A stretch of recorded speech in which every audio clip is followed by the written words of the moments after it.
नमस्कार मित्रांनो, आज आपण पाहूयात इयत्ता 12वी मराठी कथा साहित्य प्रकार आणि परिचयमधील पहिली कथा आहे शोध. कथेचे लेखक आहेत व पु काळे. व पु काळे म्हणजेच वसंत पुरुषोत्तम काळे. मित्रांनो, आपले आयुष्य म्हणजे एक शोधयात्राच असते. काही जणांच्या हाती काहीतरी कधीतरी लागते तर काही जणांच्या हात रिकामेच राहतात. सामान्य निर्जीव जड वस्तू आपल्या हाती लागते. पण टॅक्सीवाल्याने आपली मुलगी गमावली होती. ती काळाच्या पडद्याआड गेली होती. त्यात ना त्या मुलीचा दोष होता ना त्या टॅक्सीवाल्यांचा. तसेच तिला वाचवण्याचा प्रयत्न करणारे हॉस्पिटलमधले डॉक्टर नर्स यांचाही काही दोष नव्हता. तरीही ती मुलगी सर्वांना सोडून गेली होती. आयुष्य हे असेच आहे. अत्युच्च चिरंतन असे आपल्या हाती लागतच नाही काही. शोध या पाठातील कथा नायिका अनु. हिला आपल्या व्यक्तिमत्वाचा शोध घ्यायचा आहे. टॅक्सी ड्रायव्हरने घेतलेल्या वास्तवाचा शोध आहे. आणि अनु 1 रुपयाच्या नोटेसाठी एवढी भावनिक का होते याचा कथानक आणि मुक्ता यांना लागलेला शोध. हे सगळे शोध त्या 1 रुपयाच्या नोटेभोवती कसे फिरतात आणि आपल्याला ती कथा, आपल्या मनाला ती, आपल्या काळजाला ती कथा कशी भिडते हे आपण पाहूया शोध या कथेमध्ये. कथेचे लेखक आहेत व पु काळे, वसंत पुरुषोत्तम काळे. सुरुवातीला आपण लेखकांचा परिचय पाहूयात. हे मराठीतील सुप्रसिद्ध कथालेखक, निबंधकार, नाटककार, कादंबरीकार. कथाकथनाचे अनेक कार्यक्रम लोकप्रिय आहेत त्यांचे. कथा आकर्षकपणे सांगण्याची विलक्षण हातोटी, लोंबकळणारी माणसं, पण माझ्या हातांनी, पेन सलामत तो, ब्रह्मदेवाचा बाप, गुलमोहर, कर्मचारी, का रे भुललासी, एक सखे, वन फॉर द रोड, माया बाजार, स्वर, संवादिनी, वलय, मी माणूस शोधतोय असे अनेक कथासंग्रह प्रकाशित आहेत त्यांचे. आकर्षक कथानके, ओघवती निवेदन शैली आणि चटपटीत संवाद यामुळे वपूंची कथा वाचकप्रिय ही एक वाट एकटीची, पार्टनर या कादंबऱ्या, रात्र नको चांदणी हे नाटक आणि प्रपंच, पुन्हा प्रपंच या आकाशवाणीवरील लोकप्रिय नभोनाट्यांचे संग्रहही त्यांचे प्रकाशित आहेत. महाराष्ट्र शासनाचा पुरस्कार, पु भा भावे पुरस्कार आणि फाय फाउंडेशनचा पुरस्कार इत्यादी पुरस्कारांनी सन्मानित आहेत ते. व पु काळे मराठीतील सुप्रसिद्ध कथालेखक, निबंधकार, नाटककार, कादंबरीकार. कथाकथनाचे अनेक कार्यक्रम त्यांचे लोकप्रिय आहेत. कथा आकर्षकपणे सांगण्याची त्यांची विलक्षण हातोटी, लोंबकळणारी माणसं, पण माझ्या हातांनी, पेन सलामत तो, ब्रह्मदेवाचा बाप, गुलमोहर, कर्मचारी, का रे भुललासी, एक सखे, वन फॉर द रोड, माया बाजार, स्वर, संवादिनी, वलय, मी माणूस शोधतोय असे अनेक त्यांचे कथासंग्रह प्रकाशित आहेत.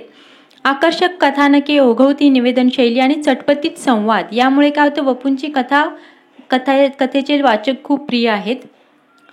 ही वाट एकटीची, पार्टनर या कादंबऱ्या त्यांच्या आहेत. रात्र नको चांदणी हे नाटक आणि प्रपंच, पुन्हा प्रपंच या आकाशवाणीवरील लोकप्रिय नभोनाट्यांचे संग्रहही प्रकाशित आहेत त्यांचे. महाराष्ट्र शासनाचा पुरस्कार त्यांना मिळालेला आहे. पु भा भावे पुरस्कार मिळालेला आहे. फाय फाउंडेशनचा पुरस्कार इत्यादी पुरस्कारांनी सन्मानित होते ते. असे हे व पु काळे होते. त्यांनी बरंच साहित्य आपल्यासाठी सोडून गेलेले आहेत पाठीमागं. आता बघा, विपुल कथालेखन केलेल्या व पु काळे यांची शोध ही एक वैशिष्ट्यपूर्ण कथा आहे. कथारचनेच्या तंत्रांची अनेक वैशिष्ट्ये या कथेत स्पष्ट दिसून येतात. कथेचा आरंभ मनाची पकड कशी घेतो, अनु या प्रमुख व्यक्तिरेखेचा विकास, या कथानकातील प्रसंग आणि अन्य पात्रांशी येणारा संबंध आणि निवेदन यामधून कसा घडत जातो, कथाकाराने कथानकातील प्रसंग, उपकथानक यांची एकसंग गुंफण कशा प्रकारे केली आहे, विविध प्रसंगी कथानकाला आकस्मिकरित्या मिळणाऱ्या कलाटण्यामधून नाट्य कसे निर्माण होते, अनु आणि तिचा 1 रुपयाच्या नोटेचा शोध याभोवती सगळे कथानक कसे फिरत राहते आणि कथेच्या शेवटी रहस्याचा उलगडा कसा होतो इत्यादी प्रश्नांच्या अनुषंगाने कथेचा अभ्यास करावा. कथेचा विषय, पात्रे आणि प्रसंग यांच्या दृष्टीने अनुकूल भाषा, चटपटीत आणि प्रत्यक्ष जीवन व्यवहारासारखे वाटणारे सजीव संवाद हे अभ्यासण्यायोग्य आहेत. या कथेच्या विकासनाच्या अंगाने घेतलेला आस्वाद कथा अधिक चांगल्या प्रकारे समजून घेण्याच्या दृष्टीने उपयुक्त ठरेल. आता आपण कथेला सुरुवात करूया. अनु, आम्ही दोघं तुझी माफी मागतो हवं तर, पण तू काहीतरी बोल, अशी गप्प बसू नकोस, मी एवढं म्हणालो तरी ती गप्पच राहिली. मी मुक्ताकडे पाहिलं, तिनंही माझ्याकडं त्याच नजरेनं पाहिलं. नंतर काय करावं हे आम्हाला दोघांनाही सुचेना. दिवस असता तर 15-20 मिनिटात बांधाबांध करून अक्षरशः अनुच्या खोलीवरून आम्ही पळ काढला असता. रात्री 12-12:30च्या सुमारास कुठं जाणार? अनुचं जेवण आटोपलं होतं. हात धुवायला न जाता ती तशीच पानावर बसून होती. अनु, मुक्तानं बोलण्याचा प्रयत्न केला. मुक्ताकडे नजर रोखीत अनु म्हणाली, तुम्ही रुपयाची ती नोट घ्यायला नको होती. बघा, कथेचा सुरुवात आपण करत आहोत. सुरुवातीला आपण आपल्याला काय सांगितले, अनु ही एक कथानायिका आहे आणि ती तिचं जेवण झालेलं आहे तरी त्या हात न धुवायला जाता त्या ताटावरती तशीच बसून होती, त्या जेवणाच्या पानावरती तशीच बसून होती. आणि कथानक आणि मुक्ता ह्या पहिल्या पॅरेग्राफमध्ये आपल्याला ही 3 पात्र दिसतात, अनु, कथानक आणि मुक्ता. मग ते कथानक आणि मुक्ता आहे ते अनुची माफी मागतायत की आम्ही दोघं तुझी माफी मागतो, पण तू काहीतरी बोल, असं अनुला विनवण्या करतायत. अशी गप्प बसू नकोस. मी मुक्ताकडे पाहिलं, म्हणजे त्या कथानकाने काय केलं, मुक्ताकडे पाहिलं, त्यांच्या बायकोकडे पाहिलं. तिनंही माझ्याकडे त्याच नजरेला पाहिलं. दोघांनी एकमेकांना पाहिलं. नंतर त्यांना काय करावं हे काहीच सुचेना. त्यांचं म्हणणं असं आहे की जर दिवस असता तर 15-20 मिनिटात बांधाबांध करून अक्षरशः अनुच्या खोलीवरून आम्ही पळ काढला असता. अनु काहीच बोलत नव्हती. मग ते दोघं म्हणतात की जर दिवसच असता तर रात्र होती ना, पण दिवस असता तर आम्ही दोघांनी काय केलं असतं तर आमच्या सामानांची बांधाबांध करून अनुची खोलीतून आम्ही निघून गेलो असतो. पण रात्री 12-12:30च्या सुमारास आम्ही जाणार कुठं? असं ते सांगतायत. अनुचं जेवण आटपलं होतं. हात धुवायला न जाता ती तशीच पानावर बसून होती.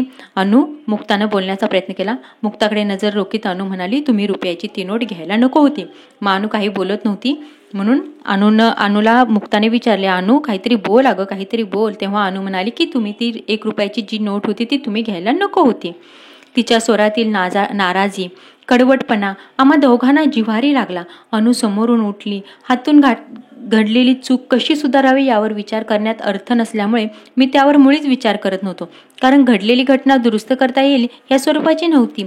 सकाळपर्यंतचे काही तास अनुच्या खोलीवर कसे काढायचे एवढाच प्रश्न होता.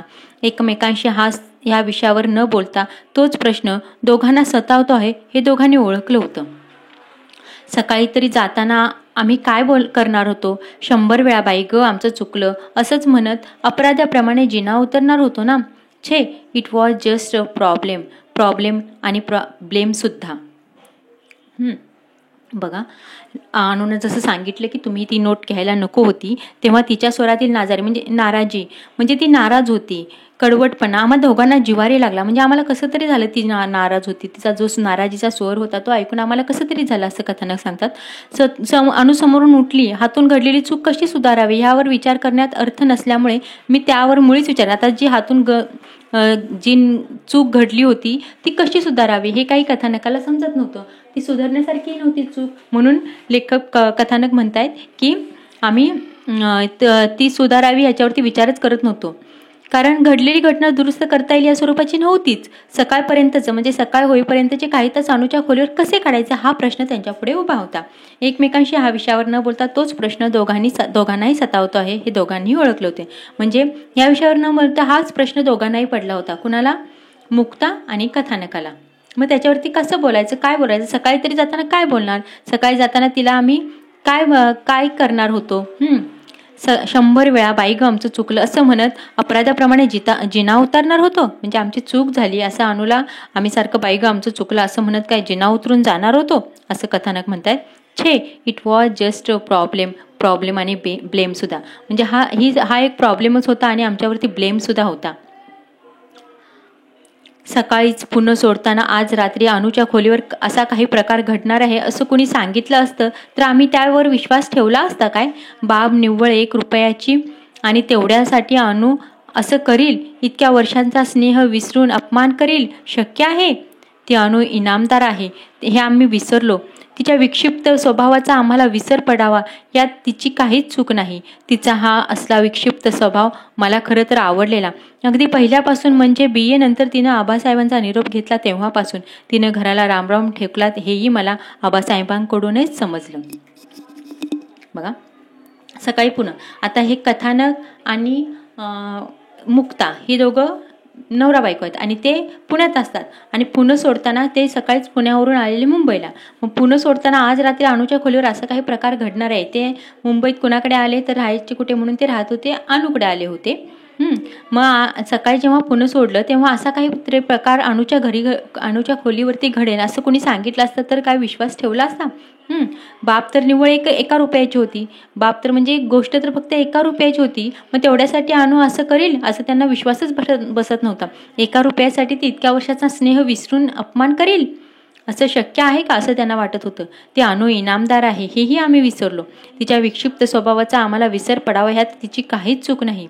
विक्षिप्त म्हणजे कसं तराव्या विचित्र लहरी स्वभावाचा आम्हाला विसर पडावा यात तिचीही काहीच चूक नाही. तिचा हा असला विक्षिप्त स्वभाव मला तर खरं आवडलेला. तिचा हा विक्षिप्त स्वभाव होता तरी तिचा स्वभाव मला आवडलेला असे कथानक म्हणतात. अगदी पहिल्यापासून म्हणजे BA नंतर तिनं आबासाहेबांचा निरोप घेतला तेव्हापासून तिनं घराला रामराम ठोकला हेही मला आबासाहेबांकडून समजलं. आता आबासाहेब कोण होते तर अनुचे वडील होते. BA नंतर अनुने काय केलं होतं घर सोडले होतं आणि ती मुंबईला येऊन राहिली होती.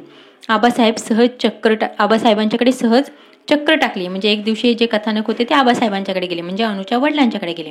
एक रुटीन म्हणून इकडच्या तिकडच्या गप्पा झाल्या आणि सहज विचारला आबासाहेब अनु दिसत नाही कुठं आहे? तर त्यांनी सांगितलं अनुनं घर सोडलं. 5 वर्षापुरतं मी नाही समजलो. आबासाहेबांनी सांगितलं की अनुनं घर सोडलं म्हणजे अनु घर सोडून निघून गेली आहे 5 वर्षापूर्वी. तेव्हा कथानक म्हणतात मी नाही समजलो. त्याचा असं आहे प्राप्तेषु षोडश वर्ष हा नियम आपण फक्त मुलांच्या बाबतीत सांभाळतो. मुलींनाही तोच न्याय लावायला हवा आणि अनुसारख्या मुलीच्या बाबतीत तर ही सवलत प्रथम हवी. ते सगळं मान्य आहे पण घर सोडायचं कारण फक्त 5 वर्षांसाठी पण का? ते म्हणतात कथानक म्हणतात हे सगळं मान्य आहे पण घर सोडायचं कारण काय असं आणि ते पण 5 वर्षासाठी का? तिनं माझ्यासाठी केवळ 5 वर्षांची सवलत दिली म्हणजे काय? 5 वर्ष तर घर सोडून गेली आहे ती तिच्यासाठी नाही तर माझ्यासाठी असं अनु म्हणते. मला वाईट वाटू नये म्हणून. आलं लक्षात. एकूण अंदाज येऊन मी म्हणालो तोच आबासाहेब म्हणाले बघा तिचं मला थोडंसं पटलं. थोडंसं म्हणण्यापेक्षा पुष्कळचं. तेव्हा कथानक म्हणतात काय पटलं? अनु म्हणाली मी मुलीच्या जन्माला आले आहे तेव्हा माझं लग्न केल्याशिवाय तुम्ही मला सोडणार नाही आणि मी लग्नच करणार नाही यांसारखे पणही मला करायचे नाहीत. पण फक्त लग्नापूर्वी 5 वर्ष मला स्वतःची म्हणून जगायची आहे. अनु म्हणते अनु तिच्या वडिलांना म्हणजे आबासाहेबांना म्हणते मी मुलीच्या जन्माला आले आहे मग जेव्हा माझं लग्न होईल तेव्हाच तुम्ही मला सोडाल बरोबर. पण मी लग्न करणार नाही असंही मी म्हणत नाही. फक्त लग्नापूर्वीची 5 वर्ष मला स्वतःची म्हणून जगायची आहेत म्हणजे मला स्वतःला माझी ही 5 वर्ष माझ्यासाठी म्हणून जगायची आहेत. म्हणजे कशी असं कथानक विचारतात. हा प्रश्न मीही तिला विचारला तेव्हा ती म्हणाली 5 वर्ष माझी स्वतःची म्हणजे प्युअरली माझी स्वतःची असावीत. त्या वर्षाशी कुणाचा काहीही संबंध असता कामा नये. मला त्याचा कुणी अकाउंट विचारता कामा नये. तुम्ही सुद्धा 5 वर्ष मी एकटी जगणार. बघा अनुने काय सांगितलं आबासाहेबांना की 5 वर्ष माझी म्हणजे स्वतःची माझी पाहिजे. त्या वर्षाशी कुणाचाही काहीही संबंध असता कामा नये आणि त्याचा कुणी अकाउंट म्हणजे त्याचा कुणी हिशोबही मला विचारायचा नाही की मी 5 वर्ष कुठे होते काय होते ते मला काहीही विचारायचं नाही. 5 वर्ष मी एकटी जगणार असं अनुनं ठणकावून सांगितलं. म्हणजे निश्चित काय करणार असं कथानकाने विचारलं. आबासाहेब म्हणाले अगदी तिच्या शब्दात सांगतो. ती म्हणाली कुणाच्या ना कुणाच्या कलानं चालण्याची सवय प्रत्येक व्यक्ती परंपरेने लावून घेतो. माणूस स्वतःचं व्यक्तिमत्व स्वतः घडवत नाही. कुणाचा ना कुणाचा तरी त्याच्यावर पगडा असतो. विचारांवर छाया पडलेली असते. आई बाप एखाद्या व्यक्तीवर प्रेम करतात म्हणून मुलं त्या व्यक्तीवर प्रेम करू लागतात.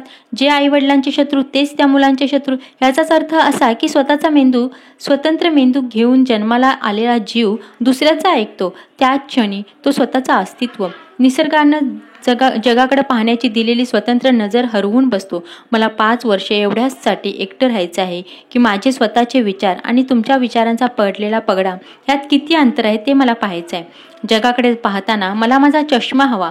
प्रत्येक वस्तूचं घटनेचं व्यक्तीचं मूल्यमापन करायला मला माझी नजर स्वतंत्र तयार करायची आहे आणि तेही संसारात पडण्यापूर्वी. अनुने आबासाहेबांच्याकडे कशासाठी 5 वर्ष मागितलं हे किती सुंदर लिहिलेलं आहे बघा. अनु तिच्या व्यक्तिमत्वाचा शोध घेत आहे.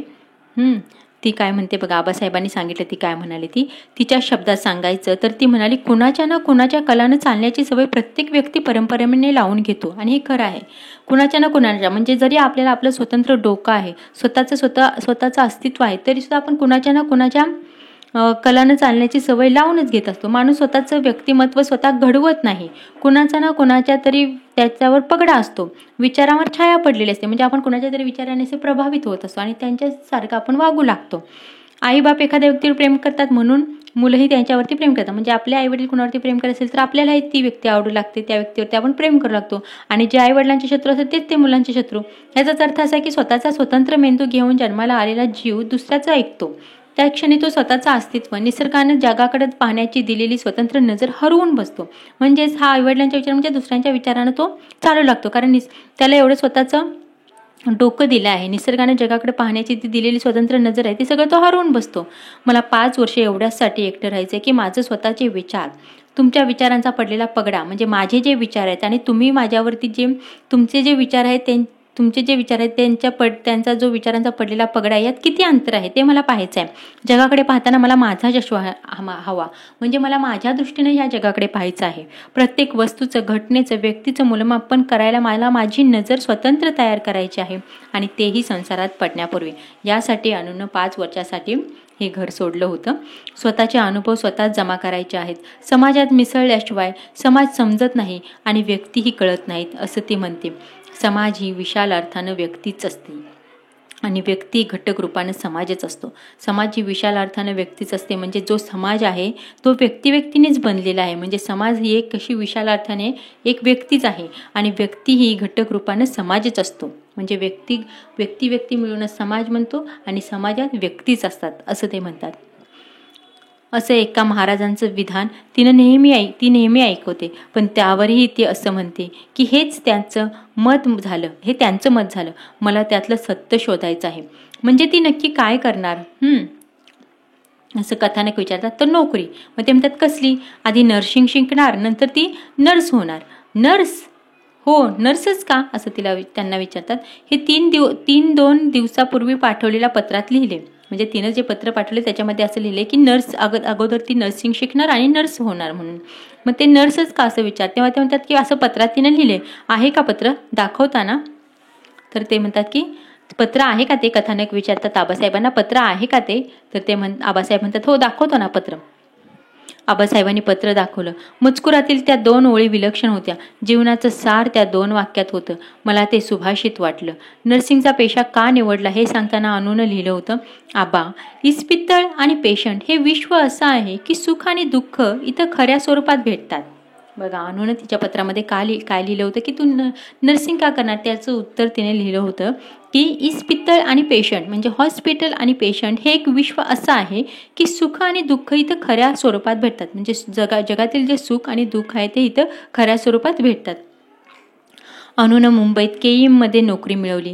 हॉस्पिटलच्या समोरच्या गल्लीत एका 3 मजली इमारतीत तिनं खोलीही मिळवली, सजवली. अनुनं मुंबईत बिराड थाटल्यामुळे मुंबईत उतरायचं कुणाकडे हा जर आमचाही प्रश्न मस्त सुटला होता. बघा, ह्याच अनुने काय केलेलं होतं, मुंबईत केईएम हॉस्पिटल आहे तिथे नोकरी मिळवली होती आणि तिथल्या समोरच्या गल्लीत एका 3 मजली इमारतीत तिने काय केलेली, खोली भाड्याने घेतली होती. ती खोली सजवली होती, तिथं ती राहत होती. म्हणजे तिथं अनुनं बिराड थाटलं होतं. मग मुंबईत उतरायचं कुणाकडे हा जो प्रश्न होता कथानक यांचा, तर त्यांचा प्रश्न मस्त सुटला होता.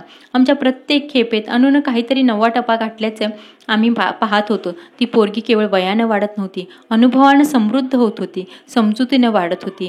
तिनं निवडलेल्या व्यवसायात ती हरवली होती, ते तिचं विश्व बनलं होतं. तिनं अख्खं केईएम जिंकलं होतं. Doctors, surgeons, physicians, dean, matron, तिच्या समव्यवसायी भगिनी आणि पेशंट मंडळीसुद्धा त्यांनी जिंकले होते.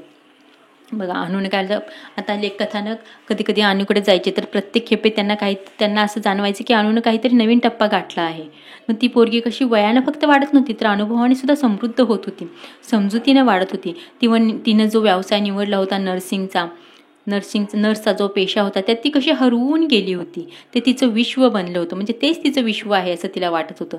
तिनं अख्खं केएम जिंकलं होतं. म्हणजे ते केएम हॉस्पिटलमधले सगळे doctor, surgeon, physicians, dean, matron आहेत, हे त्यांना सगळ्यांना त्यांनी जिंकून घेतलं होतं.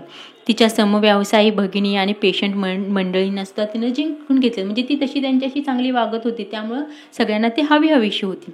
हे सगळं पाहून मी तिला एकदा म्हणालो होतो, अनु, तू डॉक्टरच व्हायला हवं होतंच. हे सगळं पाहिल्यानंतर कथानक तिला म्हणाले की तू नर्स होण्यापेक्षा डॉक्टरच व्हायला हवं होतंस. तेव्हा ती म्हणते का? तुझी बुद्धी, कामावरची निष्ठा, स्टॅमिना हे सगळं पाहिलं की वाटतं नर्सिंगच्या व्यवसायात तू वाया जात आहेस. तुझी कॅलिबर डॉक्टर होण्याची आहे. तेव्हा ते एक कथानक तिला समजून सांगतात की तुझी जी बुद्धी आहे, तुझ्या कामावरची जी निष्ठा आहे, तुझी स्टॅमिना आहे, म्हणजे तुझं काम करण्याचं जी स्टॅमिना आहे, क्षमता आहे, हे सगळं पाहिलं की वाटतं तू नर्सिंगच्या व्यवसायात उगीच वाया जात आहेस. तुझी कॅलिबर डॉक्टर होण्याची आहे. तुझी कॅलिबर डॉक्टर होण्याची म्हणजे तुझी जी क्षमता आहे ती डॉक्टर होण्याची आहे. म्हणजे काय? अनु पटकन म्हणाली, म्हणूनच तर मी नर्स झाले ना. मग तेव्हा कथानक म्हणतात, म्हणजे काय? डॉक्टर होणं सोपं आहे असं मला वाटत गेलं.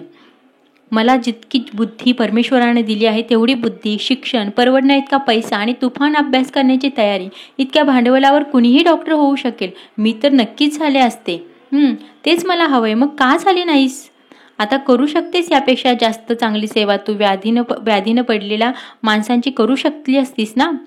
तेव्हा अनु काय म्हणते बघा, डॉक्टर होणं सोपं आहे. अनुच्या मते डॉक्टर होणं सोपं आहे कारण तिला त्याच्यासाठी जी बुद्धी हवी असते ती सुद्धा आहे तिच्याकडे, परमेश्वराने तिला दिली आहे. शिक्षण, परवडण्या इतका पैसाही आहे, तुफान अभ्यास करण्याची तयारीही आहे. इतक्या भांडवलावरती कुणीही डॉक्टर होऊ शकलं असतं असं ती म्हणते. अनु म्हणते मग कथानक म्हणतात, तेच मला हवंय. मग तू झाली का नाहीस डॉक्टर? आताही करू शकतेस तू यापेक्षा जास्त चांगली सेवा. म्हणजे तू आताही डॉक्टर बनून यापेक्षा चांगली सेवा करू शकतेस. तू व्याधीनं पेटलेल्या माणसांची करू शकली असती जास्त सेवा. तेव्हा अनु काय म्हणते बघा, मुळीच नाही. सेवा ह्याच दृष्टिकोनातून मला विचाराल तर म्हणेन डॉक्टरपेक्षा नर्स महत्त्वाची, तिची जबाबदारी अधिक. अनु म्हणते, तुम्ही जर सेवा ह्या दृष्टिकोनातून जर मला विचारत असाल तर डॉक्टरपेक्षा नर्सच महत्त्वाची, तिची जबाबदारी अधिक असते. उत्तम डॉक्टर होण्यापेक्षा उत्तम नर्स होणं कठीण आहे, इतकंच माझं म्हणणं. डॉक्टरी पेशात ज्ञानाचा भाग मोठा आहे, माझ्या व्यवसायात मनाचा भाग मोठा आहे. डॉक्टरांना स्टेटोस्कोप फक्त छातीपर्यंतच पोहोचतो, तर नर्सचा हात काळजाच्या आत जातो. रोग जाणता आला की डॉक्टरचं कार्य संपतं. नर्सला पेशंट समजावा लागतो. मला रोगाची माहिती नकोच आहे, मला माणसांची माहिती हवी आहे. म्हणूनच मला हा पेशा महत्त्वाचा वाटतो. मी आमच्या डीन साहेबांना नेहमी म्हणते की तुम्ही डॉक्टर मंडळी फक्त रोग्यांचा ताप पाहून मोकळे होता. आम्ही ताप आणि मनस्ताप दोन्हींचं निवारण करायची धडपड करतो. बघा, अनुनं सांगितलं की तिला नर्स का व्हायचं होतं. तिचं म्हणणं आहे की उत्तम डॉक्टर होण्यापेक्षा उत्तम नर्स होणंही कठीण आहे. म्हणजे उत्तम डॉक्टर होणंही सोपं आहे परंतु उत्तम नर्स होणं हे फार कठीण आहे असं अनु म्हणते. इतकंच माझं म्हणणं. डॉक्टर पेशात काय, ज्ञानाचा भाग मोठा आहे. डॉक्टर पेशात कसं ज्ञान खूप लागतं, पण माझ्या व्यवसायात म्हणजे नर्समध्ये मनाचा भाग मोठा आहे. डॉक्टरांचा स्टेटोस्कोप आहे तो फक्त छातीपर्यंतच पोहोचतो. डॉक्टरांचा जो स्टेटोस्कोप आहे तो फक्त छातीपर्यंतच पोहोचतो, म्हणजे छातीवरतीच फक्त तो तपास करू शकतो. परंतु नर्सचा आहे तो नर्सचा हात जो आहे तो काळजाच्या आत जातो. म्हणजे नर्स काय करते की त्या पेशंटची परिस्थिती, कंडिशन सगळं समजावून घेण्याचा प्रयत्न करते. रोग जाणता आला की डॉक्टरचं कार्य संपतं. त्या पेशंटला काय झालं हे समजले की डॉक्टरचं कार्य संपलं. परंतु नर्सला पेशंट समजून घ्यावा लागतो. परंतु नर्सचं काम काय, तर तो पेशंट समजून घेणे, त्याची नातेवाईक, त्याची घरची परिस्थिती हे सगळं नर्सला समजून घ्यावं लागतं. मला रोगाची माहिती नकोच आहे, मला त्या पेशंटला काय रोग झाला आहे त्याची माहिती नको आहे, पण मला त्या माणसाची माहिती हवी, त्या पेशंटची माहिती हवी आहे. म्हणूनच मला हा पेशा महत्त्वाचा वाटतो. म्हणजे तिचं म्हणणं आहे की नर्स हा पेशा डॉक्टरपेक्षा कसा महत्त्वाचा आहे ते तिने पटवून सांगितले आहे. मी आमच्या डीन साहेबांना नेहमी म्हणते, मी आमच्या डीन साहेबांना म्हणजे अनु तिच्यावरती जे डॉक्टर आहेत त्यांना नेहमी म्हणते की तुम्ही डॉक्टर मंडळी फक्त रोग्यांचा ताप पाहून मोकळे होता. की तुम्ही डॉक्टर मंडळी फक्त रोग्याला तपासतात, त्याचा ताप पाहून मोकळे होता. आम्ही ताप आणि मनस्ताप या दोन्हींचं निवारण करण्याची धडपड करतो. म्हणजे आम्ही रोग्याला जो ताप आलाय ते सुद्धा आणि त्याला जो मनस्ताप झालाय त्याचं दोन्ही निवारण्याची आम्ही धडपड करतो असे अनु तिच्या डीनला म्हणते. अशी ही अफाट अनु रागावली होती. निमित्त अशी ही अनु होती, अशा विचारांची अनु होती, तरीही ती रागावलेली होती. तर निमित्त काय, तर तिची 1 रुपयाची नोट घेतली. ती देखील आम्ही मुद्दाम घेतली नाही. मुंबईच्या आमच्या या मुक्कामात आमचे मित्र भिडे आणि भिडे वहिनी आम्हाला भेटायला आल्या. अनुच्या खोलीवर गप्पा गोष्टीत रात्रीचे 11 कधी वाजले समजलेच नाही. दोघं जायला निघाले. वहिनी सहज म्हणाल्या, आपण टॅक्सीनं जाऊ बाई, त्या बसचा आणि गाडीचा अगदी उभं घालाय, टॅक्सीनं जाऊ. त्यात काय मोठंसं, फक्त सुट्टे पैसे वर आहेत की नाही ते पहा, तेवढ्यासाठी टॅक्सीवाल्यांना अडवायला नको. बघा, आता ही अनुचे विचार आपण ऐकले तर अनु अशी होती, परंतु ती रागवली तरी सुद्धा रागवली होती. कथानक म्हणतात, काय होतं निमित्त, फक्त 1 रुपयाची तिची नोट घेतली म्हणून ती एवढी रागवली होती. ती पण ती मुद्दाम घेतली नव्हती. तर त्यांच्याकडे काय झालेले, हे कथानक आणि त्यांची पत्नी जेव्हा मुंबईला गेले होते तेव्हा भिडे आणि भिडे वहिनी म्हणजे त्यांचे मित्र ते त्या दोघांना भेटायला आले. बोलता बोलता काय झालं, रात्रीचे कधी 11 वाजले त्यांना समजलेच नाही. मग जेव्हा ती दोघं जायला निघाली तेव्हा त्या भिडे वहिनी ज्या आहेत त्या म्हणाले की आपण टॅक्सीने जाऊया, की मला कारण बसचा गाडीचा उभं आला आहे त्यामुळे आपण टॅक्सीने जाऊया. तर ते भिडे आहेत ते म्हणतात की त्यात काय एवढं मोठं, फक्त सुट्टे पैसेवर आहेत की नाही ते पहा, म्हणजे टॅक्सीनं जायचं तर सुट्टे पैसे लागतील, मग ते वरती आहेत की नाही ते पहा, तेवढ्यासाठी टॅक्सीवाल्यांना अडवायला नको, म्हणजे टॅक्सीवाल्यांनी सुट्टे पैसे नाहीत म्हणून अडवून आणायला नको असं ते म्हणतात. तेव्हा भिडे काय करतात, तेव्हा त्यांच्याकडे भिडे 1 मिनिट थांबा मी देतो सुट्टे पैसे, माझ्याजवळचे आणि मुक्ताजवळचे असे सगळे पैसे जमा केले तर 9 रुपये भरले. मग सुट्टे पैसे कथानक काय म्हणतात, मी देतो तुम्हाला सुट्टे पैसे. आणि मग दोघांनी काय केलं, दोघांच्याकडे सुट्टे पैसे आहेत की नाही बघितले तर दोघांचे मिळून 9 रुपये जमले. अहो चालेल 1 रुपया कमी, भिडे वहिनी म्हणाल्या. 1 रुपया कमी होता 10 रुपयाला, तर भिडे वहिनी म्हणाले चालेल 1 रुपया कमी असेल तर. वा वा, असं कसं, 1 मिनिट थांबा, एखादा रुपया कुठेही मिळेल, मी अनुच्या कपाटात पाहतो. मुक्तानं अनुचं कपाट उलता पालत केलं पण पैसे सापडले नाहीत. भिडे जायला निघाले, तोच काहीच आठवून मुक्ता म्हणाले 1 मिनिट थांबा, रुपया मिळेल. आता 1 रुपया कमी होता. मग सगळीकडे शोधलं तर रुपया काय भेटला नाही, अनुचं कपाटही शोधलं तरी रुपया भेटला नाही. मग ते जायला निघाले, तेवढ्यात मुक्ता काय म्हणाली, 1 मिनिट थांबा, रुपया मिळेल. मग तेव्हा ते म्हणतात कुठं आहे, अनुच्या टेबलावर काय आहे, त्या काचेखाली तिने 1 नोट ठेवली आहे. That's good. मग त्यांना मुक्ताला आठवतं की अनुच्या टेबलावरती एका काचेखाली 1 रुपयाची 1 नोट आहे.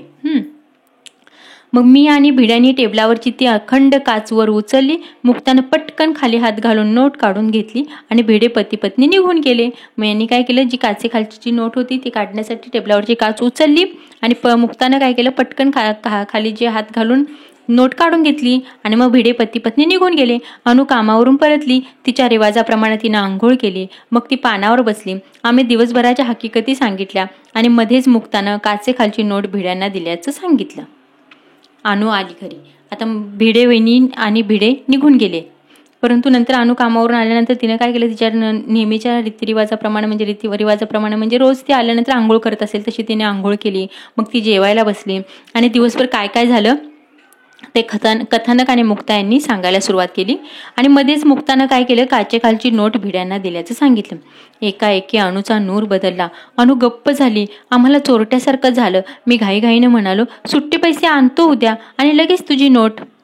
असं कथानक यांनी काय केलं, अनुला सांगितलं की तू म्हणजे आम्हाला एकदम चोरट्यासारखं झालं. आम्ही तिची नोट घेतली पण आम्हाला असं वाटायला लागलं की आम्ही चोर आहोत का काय, असं वाटायला लागलं. त्यांना एकदम चोरट्यासारखं झालं. मग तेव्हा ते कथानक घाईघाई म्हणाले, अगं मी उद्या सुट्टे पैसे आणतो आणि तुला नोट परत देतो. असं म्हणायच्या अगोदरच अनुनं काय केलं, काइंडली स्टॉप इट. अनुनं त्यांचं बोलणं मध्येच तोडलं. शेवटी मी म्हणालो, अनु आम्ही दोघं तुझी माफी मागतो हवं तर, पण तू काहीतरी बोल. त्यावर जरा वेळाने ती म्हणाली, तुम्ही ती नोट घ्यायला नको होती.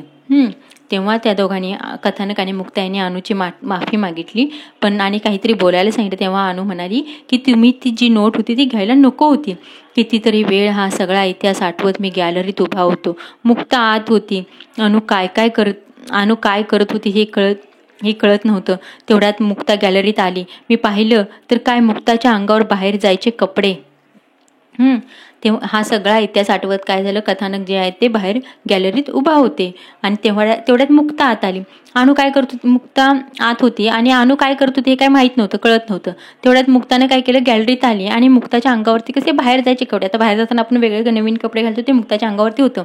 मग तेव्हा ते कथानक हे काय, तर मुक्ता म्हणते बाहेर जायचंय. आत्ता कुठं, तर मुक्ता म्हणते भिड्यांकडं कशाला, असं कथानक विचारतात. त्यांच्याकडे ती नोट अजून असेल का ते पाहायचं आहे, असं अनु म्हणाली.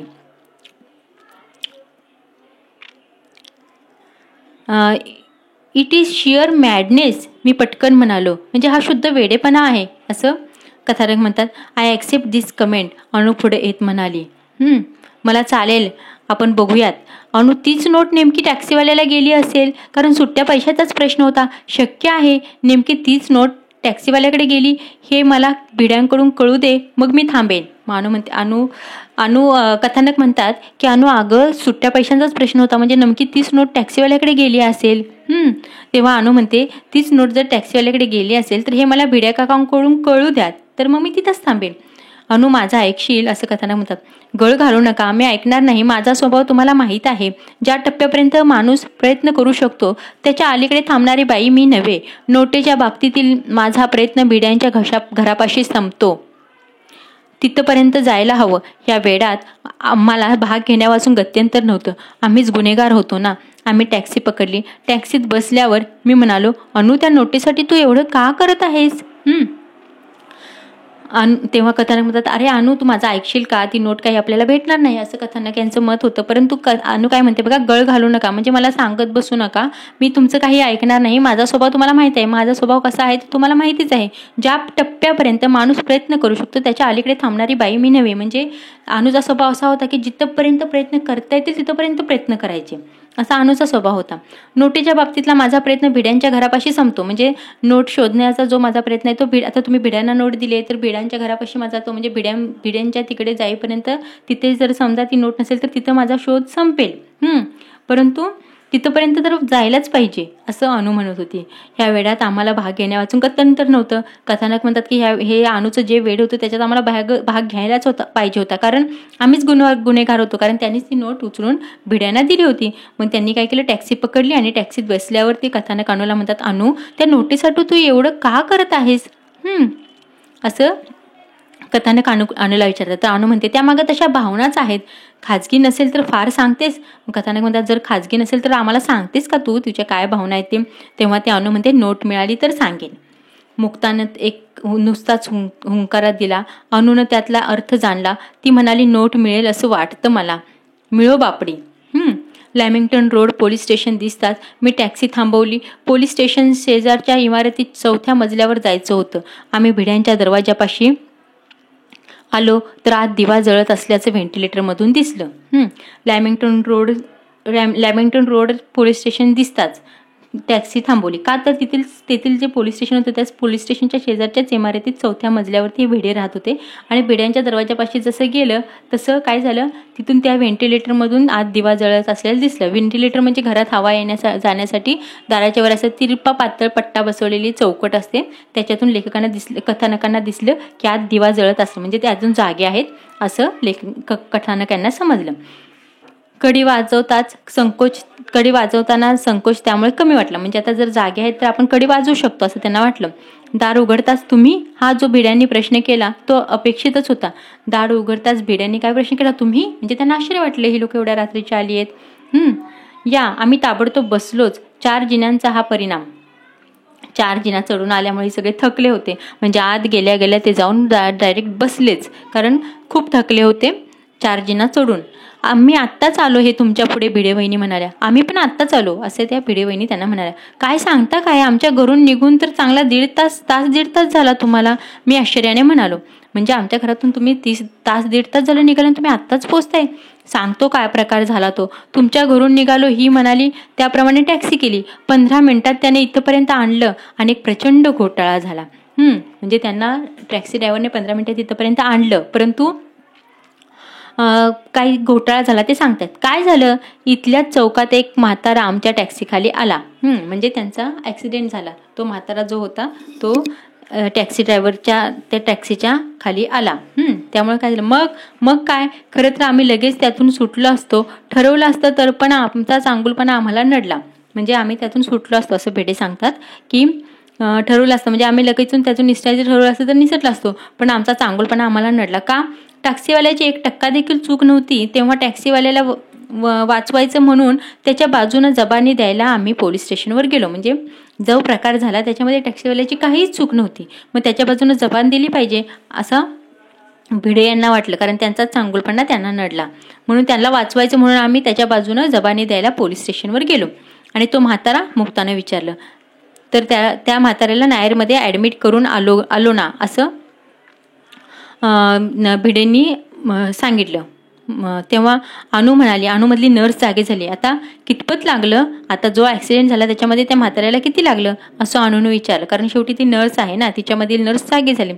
तेव्हा नो होप्स भिड्यांनी सांगितलं, म्हणजे काही आशा नाहीये, म्हणजे जास्त लागलं त्याला. बरं मग काय, हॉस्पिटलमधून पोलीस स्टेशन, जबान्या, स्टेटमेंट्स, पोलीस स्टेशन आपलं शेजारीच आहे म्हणून बरं आहे. मग काय, मग काय झालं, हॉस्पिटलमधून ते पोलीस स्टेशनला नेलं. त्यांना पोलीस स्टेशनमध्ये जबान्यात दिल्या, स्टेटमेंट्स घेतले आणि ते म्हणतात की शेवटी पोलीस स्टेशन शेजारी आहे म्हणून बरं आहे. भिडे, ह्या असल्या गोष्टी केवळ तुम्हीच करू जाणे. नाही, तसं नाही, माझा ऐका. पोलीस बिलीस लचाण मलाही झेपणारं नाही. मला क्यू आली त्या टॅक्सी ड्रायव्हरची. बिचारा नुकताच त्या व्यवसायात आलेला. तुम्ही आमच्या पाठोपाठ आता कसे काय आलात?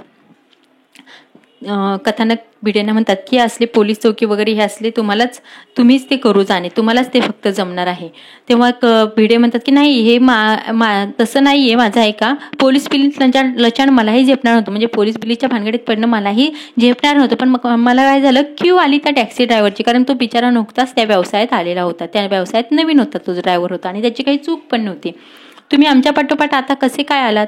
आमच्या आगमनाचं कारण कितीही चमत्कारिक असलं तरी ते सांगावं लागणारच होतं. अनुकडे नजर टाकीत मी म्हणालो, भिडे साहेब, मगाशी आपण जी टेबलावरची काचेच्या खाली ठेवलेली नोट काढली ना, त्या नोटीसाठी आम्ही आलो आहोत. त्या नोटीच्या बाबतीत आमच्या अनुच्या तशाच काही भावना आहेत. आता येण्याचं कारण कितीही चमत्कारिक म्हणजे कितीही किरकोळ असेल तरी ते कारण तरी सांगावंच लागणार होतं. म्हणून अनुकडे बघत कथानक म्हणाले, भिडे साहेब, मगाशी तुम्हाला जी काचे काढून जी 1 रुपयाची नोट दिली त्याच्याशी आमच्या अनुच्या काही भावना जोडलेल्या आहेत, तर त्यासाठी ती नोट आम्हाला परत हवी आहे, म्हणून आम्ही आलो आहेत. अहो, आणि तीच नोट नेमकी गेली असेल तर मग माझा शोध खुंटला असं समजून मी गप्प बसेन. मग ते म्हणतात, भिडे म्हणतात, जर तीच नोट आमच्याकडून जर गेली असेल तर मग तर अनु म्हणते, माझा शोध इथेच थांबला असं मी समजून गप्प बसेन. लेटस ट्राय असं म्हणत भिड्याने त्यांचं पैशाचं पाकिट आणलं. त्यातले कप्पे शोधले. त्यात एक 10ची नोट, एक 2 रुपयाची नोट आणि बाकी सगळी नाणीच होती. तेव्हा ते म्हणतात, आय एम सॉरी. छे, त्यात तुमची काहीच चूक नाही असं म्हणत अनु उठलीच. ते म्हणतात की त्यात तुमची काहीच चूक नाही. अनु म्हणते, तुमची काहीच चूक नाही असं म्हणत ती उठली. आम्ही दरवाजापाशी आलो म्हणजे ते निघाले. तेवढ्यात भिडे म्हणाले, 1 मिनिट थांबा. तेव्हा त्यांना म्हटलं, बोला. तुमचा शोध खुंटला असंच काही म्हणता येणार नाही. भिडे म्हणतात की तुमचा शोध इथं थांबला असं म्हणता येणार नाही. कसं काय? अनुनं उत्सुकतेने विचारलं. तुमची नोट अगदी सुखरूप पोलिसांच्या पहाऱ्यात आहे असं समजा. तेव्हा भिडे म्हणतात की तुमची नोट अगदी सुखरूप आहे, पण कुठं आहे तर पोलिसच्या पहाऱ्यात आहे समजा. म्हणजे त्यांनी जी नोट टॅक्सी ड्रायव्हरला दिली असेल तो टॅक्सी ड्रायव्हर अजूनही पोलिसांच्या पहाऱ्यात असणार आहे, म्हणून ते म्हणतात की तुमची नोट अगदी सुखरूप आहे असं समजा.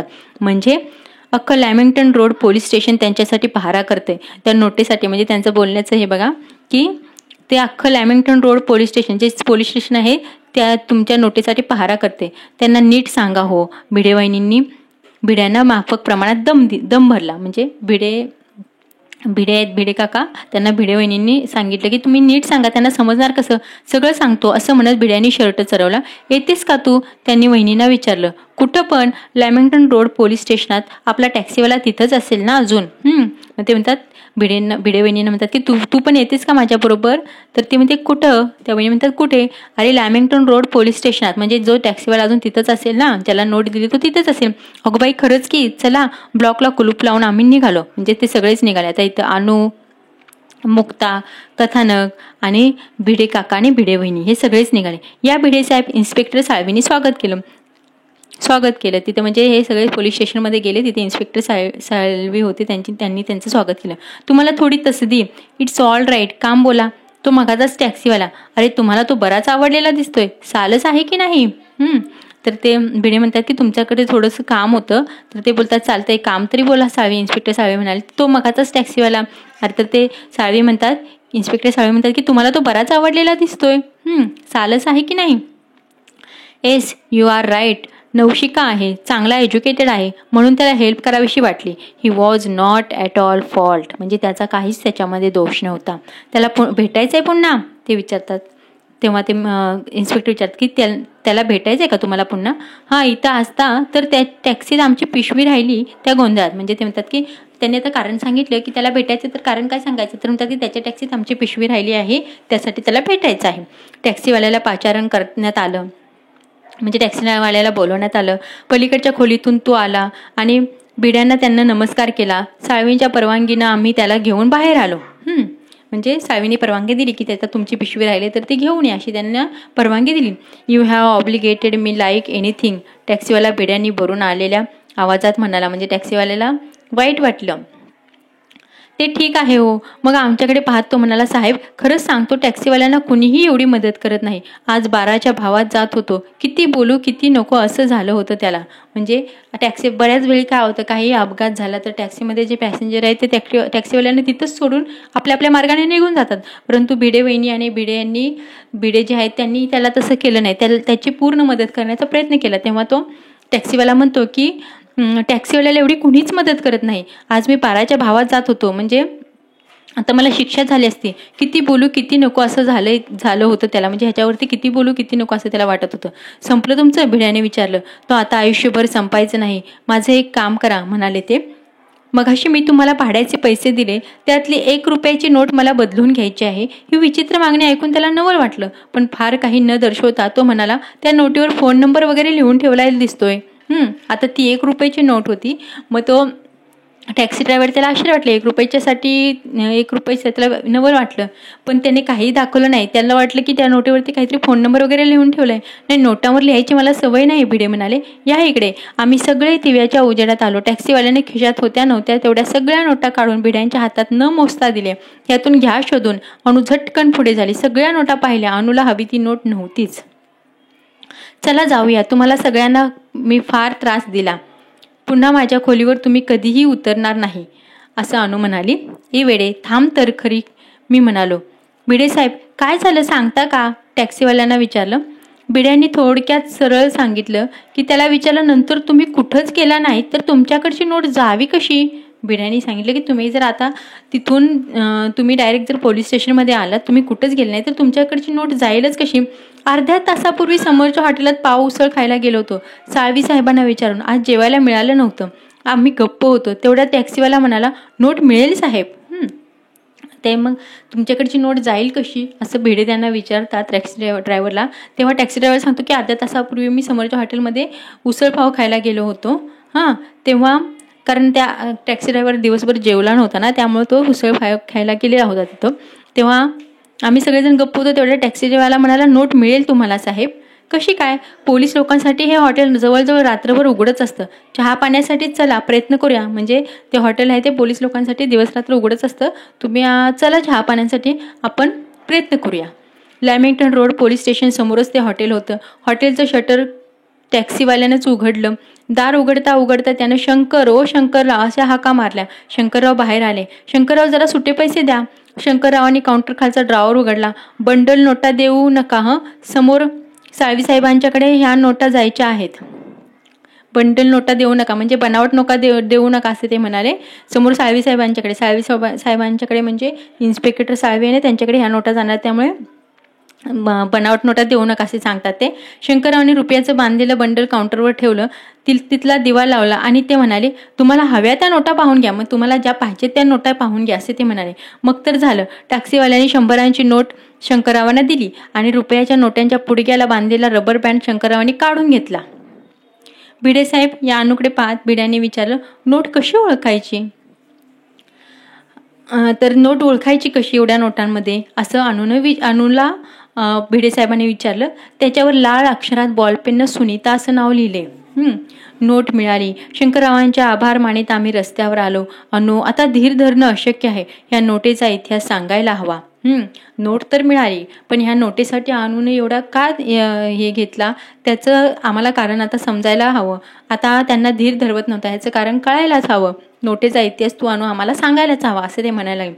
आजचा दिवस निराळाच. मुंबईत रात्री 2-2:30 वाजता दुकानाच्या पायरीवर बसून असं काही ऐकण्याचा योग आमच्या आयुष्यात येणार आहे यावर मीही विश्वास ठेवला नसता. आम्ही फुटपाथवर आलो. शंकररावांनी शटर बंद करून घेतलं होतं. हॉटेलच्या मार्बलच्या पायऱ्यावर रात्री 2:30 वाजता मी, मुक्ता, भिडे पती पत्नी आणि तो टॅक्सीवाला आणि अनु असे बसलो. रस्त्यावरच्या दिव्यांचा प्रकाश सगळ्यांच्या अंगावर पडला होता. अशा वातावरणात भरून आलेल्या आवाजात अनुनं हकीकत सांगायला प्रारंभ केला. त्या नोटेचा इतिहास सांगायला अनुने सुरुवात केली. नर्स म्हणून मी 5 वर्ष हॉस्पिटलमध्ये काम करत आहे. 1.5 महिन्यापूर्वीची कथा. लहान मुलांच्या वॉर्डमध्ये माझी ड्युटी होती. तिथं मला खरं तर उभं राहवत नाही, पण ड्युटी आली की टाळता येत नाही. एके दिवशी सकाळी एक 8-9 वर्षाची मुलगी ॲडमिट करावी लागली. तिची आशा सगळ्यांनी सोडलेली होती. मुलीबरोबर तिची आई, मावशी आणि बिल्डिंगमधल्या 10-12 बायकांचा घोळका होता.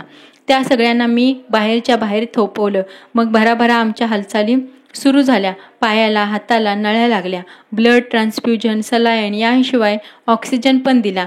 हे सगळं अर्थात नातेवाईकांच्या समाधानासाठी आणि नशिबाचा 1% असतो त्याच्यासाठी. बघा, आता अनुने इतिहास सांगायला सुरुवात केली. नर्स म्हणून जेव्हा अनु कामाला लागली तेव्हा ती 5 वर्ष हॉस्पिटलमध्ये काम करत होती. बरोबर, 5 वर्षापासून ती नर्स म्हणून काम करत होती.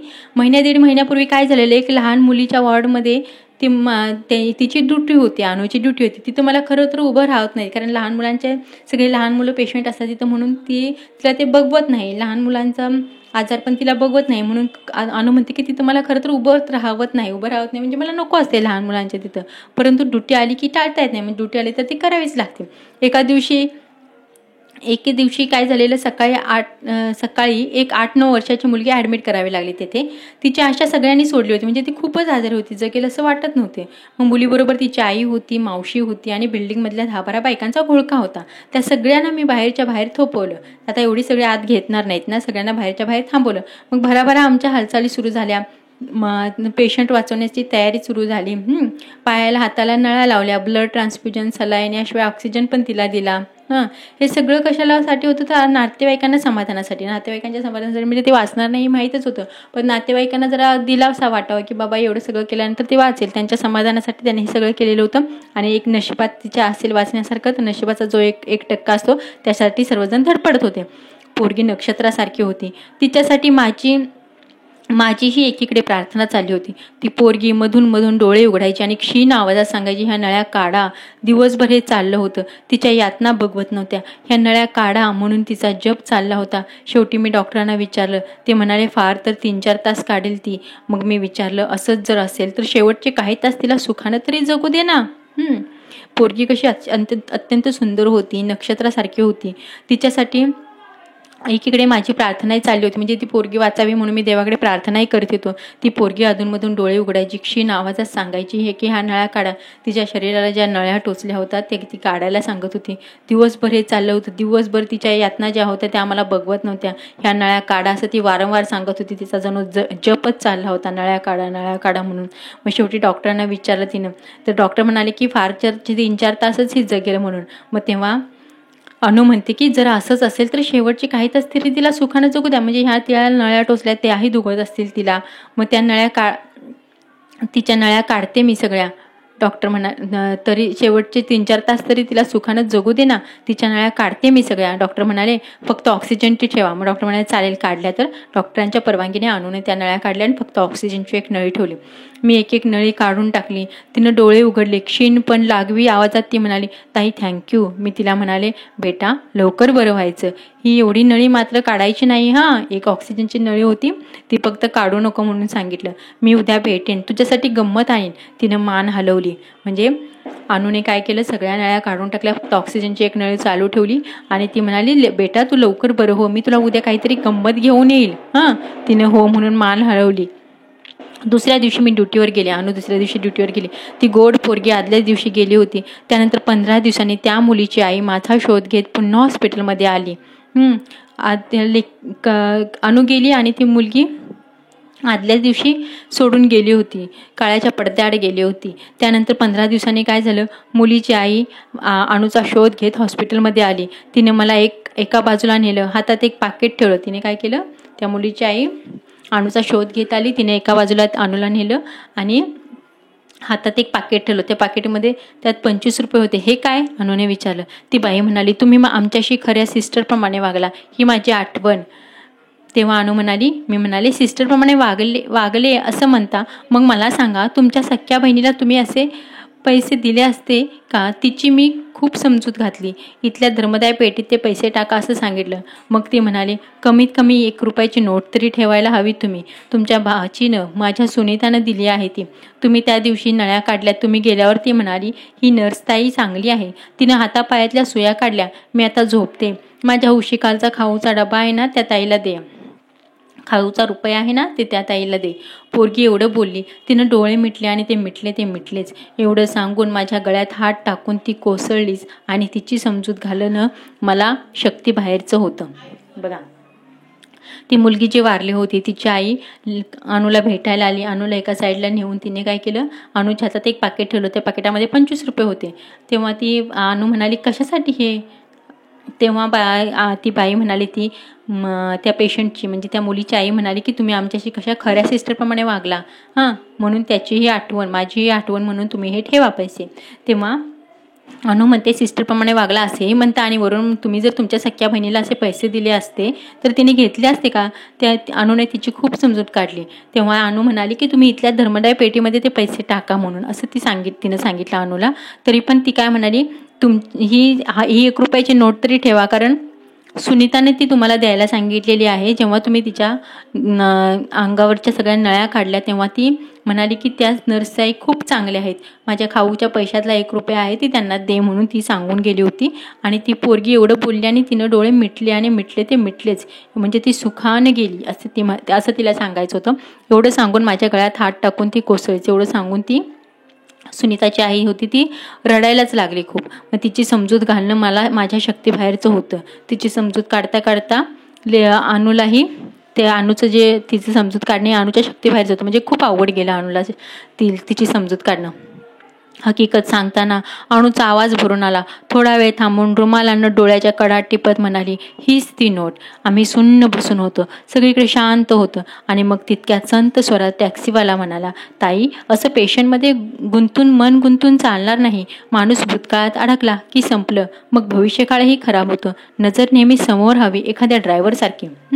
हा सगळा प्रकार चालू असताना सगळ्यांचा अनुचा आवाज भरून आला आणि थोडा वेळ सगळेजण थांबून रुमालानं डोळ्यांच्या कडात टिपत ती म्हणाली, हीच ती नोट. या नोटीसाठी मी एवढी धडपड केली, तीच ही नोट. म्हणून आम्ही सगळे सुन्न बसून होतो, आम्ही सगळे शांत बसून होते, सगळीकडे शांतता होती. आणि मग तितक्यात संत स्वरात म्हणजे हळूहळू स्वरात तो टॅक्सीवाला म्हणाला, ताई, असं पेशंटमध्ये मन गुंतून चालणार नाही. माणूस भूतकाळात अडकला की सगळं संपलं. की तुम्ही असं पेशंटमध्ये मन गुंतवून चालणार नाही, कारण माणूस जर भूतकाळात अडकला तरी सगळं संपलं, मग भविष्यकाळही खराब होतो. म्हणजे आपण जर भूतकाळातच राहिलो सारखं तर आपला येणारा जो भविष्यकाळ आहे तोच तर खराब होतो, असं तो टॅक्सी ड्रायव्हर म्हणत होता. नजर नेहमी समोर हवी. नजर नेहमी समोर म्हणजे जे समोर येईल ते करत राहिलं पाहिजे. एखाद्या ड्रायव्हरसारखी नजर नेहमी समोर हवी. आता माझंच पाहना, माझा पेशा टॅक्सी ड्रायव्हरचा नव्यानेच सुरू केलाय. केव्हा टॅक्सीत अशा व्यक्ती येऊन बसते की वाटते की हा पॅसेंजर टॅक्सीतून उतरूच नाही. म्हणजे कधी अशा व्यक्ती येऊन बसतात की असं वाटतं की हा जो पॅसेंजर आहे, हा जो प्रवासी आहे तो टॅक्सीतून खाली कधी उतरूच नाही. पण त्यांचंही डेस्टिनेशन ठरलेलं असतं, म्हणजे त्यांचंही शेवटचं ठिकाण ठरलेलं असतं ना. आगे गाडी खडी करो असं म्हणतात. आम्हाला गाडी मुकाट्यानं उभी करावी लागते. त्यांनी जर सांगितलं की इथं गाडी पुढं उभी करा तर आम्हाला गाडी मुकाट्यानं उभाच करावी लागते. मग मीटरवरचा आकडा पुसायचा, मनावर रेंगाळू पाहणारा तो पॅसेंजरही त्याबरोबर पुसायचा आणि नव्या पॅसेंजरचं स्वागत करायचं. मीटरवर आकडा पुसायचा म्हणजे मीटरवर जो काय आकडा झालाय, जो काय पैसे झाले ते घ्यायचं आणि संपून टाकायचं त्याच्याविषयी. आणि मनावरती जो रेंगाळणारा तो पॅसेंजर आहे, जो प्रवासी आहे, तोही पुसायचा, म्हणजे त्यालाही विसरायचं आणि नवा जो पॅसेंजर येणार आहे त्याचं स्वागत करायला तयार व्हायचं. असा आमचा हा पेशा आहे. ताई, तुमचा आणि माझा पेशा हा असाच एकसारखाच आहे. म्हणजे तुमचा आणि माझा हा जो पेशा आहे तो असाच आहे. तुम्ही हेच करायला हवं, तुम्ही पण असंच करायला. म्हणजे जुन्या अशा पेशंटमध्ये तुमचं मन गुंतवून ठेवायला नको, असं त्याचं सांगणं होतं. पेशंट दगावला की फक्त चादर बदलायची, उशी झटकायची आणि पायाखालचं ब्लँकेट नवं वाटेल अशी घडी घालायची आणि नव्या पेशंटचं स्वागत करायचं. पेशंट दगावला म्हणजे पेशंट गेला की फक्त काय करायचं, चादर बदलायची, उशी झटकायची आणि पायाखालचं जे ब्लँकेट आहे त्याची अशी घडी करून ठेवायची की नवंच वाटलं पाहिजे ते. नव्या पेशंटचं स्वागत करायचं.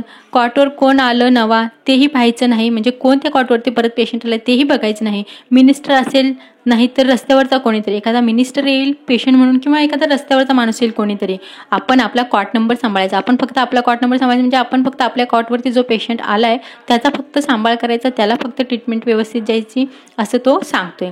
त्याचा शब्दाने शब्द भिडत होता, म्हणजे त्याचा शब्दाने शब्द खरा वाटत होता. अनु फक्त रडत नव्हती. इतकंच तिने विचारलं की सगळ्याच गोष्टी विसरता येतात का? मानूने विचारलं, असं थोडीच आहे की सगळ्याच गोष्टी विसरता येतात का? येत नाही ना, पण काय करणार? ह्या रुपयाच्या नोटामागं तुम्ही धावत एवढ्या अपरात्री आलात. नोट एक जड वस्तू शोधल्यावर सापडणारे, म्हणूनच आम्ही सर्वांनी ह्या वेडेपणात भाग घेतला. तेव्हा जेव्हा अनु विचारते की सगळ्याच गोष्टी विसरता येतात कसं विचारतात, तो म्हणतात येत नाहीत ना, आपण काय करणार, तुम्ही या रुपयाच्या एका नोटेसाठी तुम्ही इथपर्यंत अपरात्री धावत आलात. नोट होती ती एक जड वस्तू होती, शोधल्यावर सापडणारी होती, म्हणूनच आम्ही सर्वांनी तुमचा हा जो वेडेपणा होता त्यात भाग घेतला. पण ताई, हातातून निसटलेल्या सगळ्याच गोष्टी अशा परत मिळत नाहीत. म्हणजे आपल्या हातातून गेलेल्या सगळ्याच गोष्टी परत मिळतील असं नाही. या एका आठवणीपायी वेड्यापेशा होत तुम्ही धावाधाव केली. म्हणजे तुमची ती नोट हरवली म्हणून तुम्ही एवढी धावाधाव केली. कारण तुमच्या वेड्या भावना त्याच्याशी जोडलेल्या होत्या. ते सुनीताने एका पेशंट 8-9 वर्षाच्या मुलीनं जाता जाता तुम्हाला दिलेली ती नोट होती. त्यासाठी तुम्ही वेड्यापेशा होत तुम्ही इथपर्यंत धावाधाव केली. तुम्ही नोट मिळवलीत. तुम्ही भाग्यवान आहात. शोध घेण्याचं तुमचं काम फार सोपं होतं. म्हणजे ह्या 1 रुपयाच्या नोटीचा शोध घेण्याचं 1 रुपयाच्या नोटीचं शोध घेण्याचं काम फार सोपं, तसं सोपं नव्हतं, पण तरीही तुम्ही शोध घेऊ शकला असं त्याचं म्हणणं होतं. सोपं, माझ्यापेक्षा नक्कीच सोपं. कसं काय? अनु म्हणते सोपं कसं काय वाटलं तुम्हाला?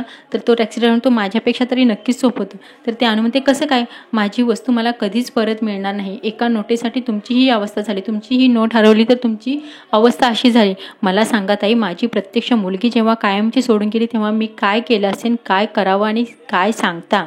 म्हणजे ती जी मुलगी होती सुनीता नावाची, ती या टॅक्सी ड्रायव्हरचीच मुलगी होती.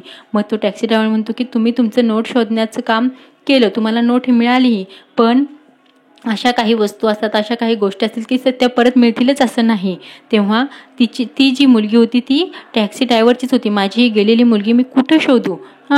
मग सांगा ताई, माझी प्रत्यक्ष मुलगी जेव्हा कायमची सोडून गेली तेव्हा माझी अवस्था काय झाली असेल? म्हणजे जेव्हा सुनीता सोडून गेली तेव्हा या टॅक्सी ड्रायव्हरची अवस्था काय झाली असेल तो विचारतो. तेव्हा मी काय करावं सांगता? म्हणजे मी कुठं शोधू तिला, असं टॅक्सी ड्रायव्हर अनुला विचारतोय. म्हणजे बघा, खूपच भावनिक पाठ आहे हा.